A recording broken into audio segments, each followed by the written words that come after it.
राधे राधे गुरुजी। जी राधे राधे। गुरुजी मैं आपसे ये पूछना चाहती हूँ कि मैं ना शुरू से बिल्कुल ठीक थी, तो लेकिन ना मैं पहले टीचर रह चुकी हूँ, मैं डांस की टीचर भी रह चुकी हूँ, लेकिन 2 साल पहले मेरे पैर में दिक्कत हुई है और मैं चल नहीं पाती हूँ। मैं इसीलिए आज आपके यहाँ सोफे पर बैठी हूँ, क्योंकि मुझसे नीचे चौकड़ी लगाकर बैठा नहीं जाता है। गुरुजी कुछ लोग जो कि बहुत माला जाप करते हैं, वो सोचते हैं कि हम ही भगवान हैं, हम जो कहते हैं वो बहुत सच होता है, लेकिन वही लोग मुझे ये कहते हैं कि ये तो लंगड़ी है। तो गुरुजी मुझे ना अपने भगवान पर विश्वास है।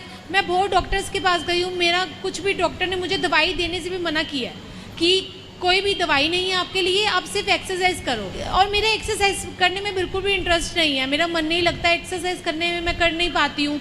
तो इसलिए मुझे कुछ बताओ, मुझे क्या करना चाहिए। मैं लोगों की सुन के ना, मैं वैसे तो बिल्कुल परफेक्ट हूँ, कोई बात नहीं, अगर भगवान ने दुख दिया है तो मुझे ठीक भी भगवान ही करेंगे। कोई बात नहीं, तो आप एक्सरसाइज करिए ना, क्या दिक्कत है। मेरा करने का मन नहीं करता गुरुजी, तो पर ये कि लोगों की बातें सुन के ना मेरा माइंड परेशान हो जाता है कि लोग मुझे ऐसे कहते हैं। आप अपने स्वास्थ्य के लिए भी एक्सरसाइज नहीं करना चाहती तो आप आलसी नहीं है बहुत बड़ी?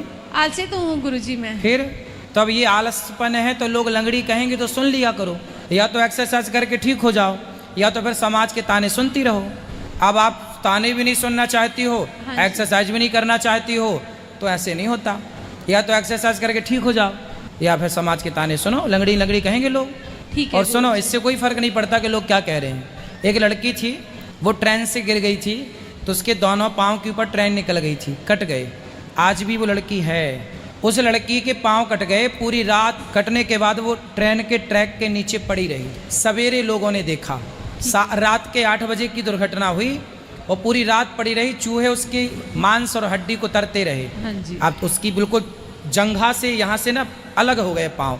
ना जाने रात भर में सैकड़ों ट्रेन गुजर गई और वो पड़ी रही, और फिर भी वो जिंदा। तो उसने सोचा कि भगवान ने मुझे जिंदा क्यों रखा, तो उसको लगा कि कोई विशेष उद्देश्य के लिए जिंदा रखा। उसे हॉस्पिटल ले जाया गया, पाँव तो कट ही चुके थे, लेकिन उसने एक नकली पाँव लगवाया। और आश्चर्य मानेंगे, उस नकली पाँव को लगाकर उस लड़की ने कहा कि ईश्वर ने यदि जीवन दिया है तो उद्देश्य जरूर कुछ ना कुछ दिया होगा। वो लंगड़ी जो दोनों पाँव कट गए, नकली पाँव लगा के वो चलना शुरू किया, एवरेस्ट की चोटी तक चढ़ गई वो लड़की, और अपना नाम पूरी दुनिया में पहुंचाया। पूरी दुनिया के लोग उससे जान गए कि वो एवरेस्ट की चोटी में चढ़ गई नकली पाँव से। तो आपके अंदर जो जुनून है, जो जज्बा है ना, वो आपकी शक्ति है, पाँव शक्ति नहीं है। जिनके पाँव नहीं है वो भी इतिहास रच लेते हैं।